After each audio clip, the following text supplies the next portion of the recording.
We've all dreamt of it, haven't we? That dusty box in the attic, the forgotten painting hanging in the hallway, the piece of jewelry passed down from a beloved grandparent.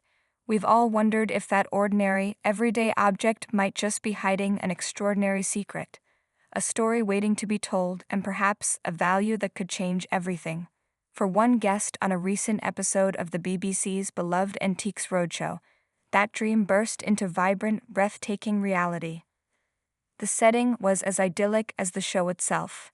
The lush, historic Stephens House and Gardens in North London, sunlight filtered through the leaves, casting a gentle glow on the hopeful faces in the queue.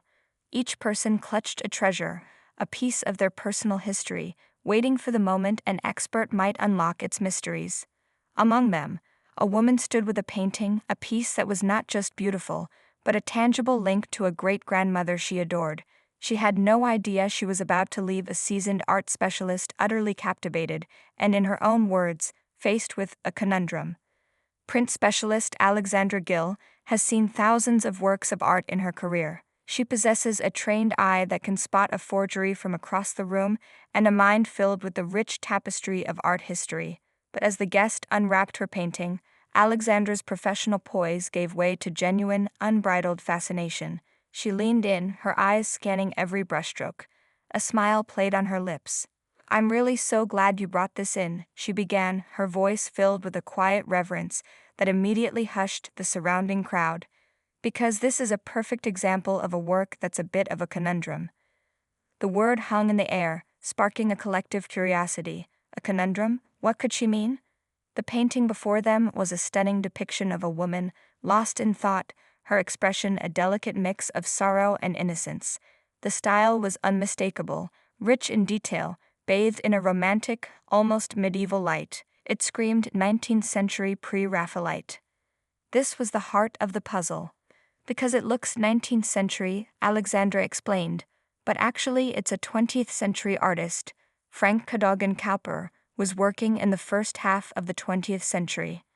As Alexandra spoke, the story of the painting began to intertwine with the guest's own family history, a tale that crossed oceans and spanned generations.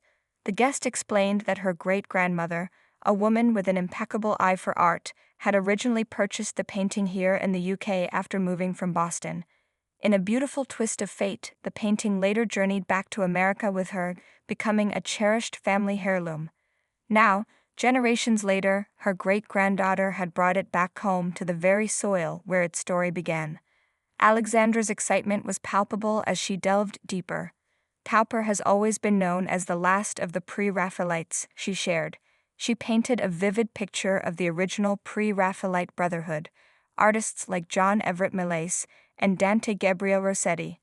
They were the rebels of their day, a group of young English visionaries who rejected the stuffy conventions of the Royal Academy and looked back to the purity and detail of the early Italian Renaissance.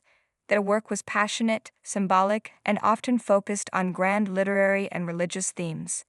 And here was Frank Cadogan Cowper, carrying that torch into a completely new world. "This is what I find so interesting," Alexandra mused, gesturing towards the painting. "This is a time of massive change in the arts. We've got Picasso and Matisse shattering conventions, creating cubism and fauvism. The art world was exploding with modernism. And yet, in the midst of this artistic revolution, there was Cowper, an artist holding true to his own vision, refusing to bend the trends of the time. He was a romantic in an age of abstraction, a storyteller in an era of deconstruction.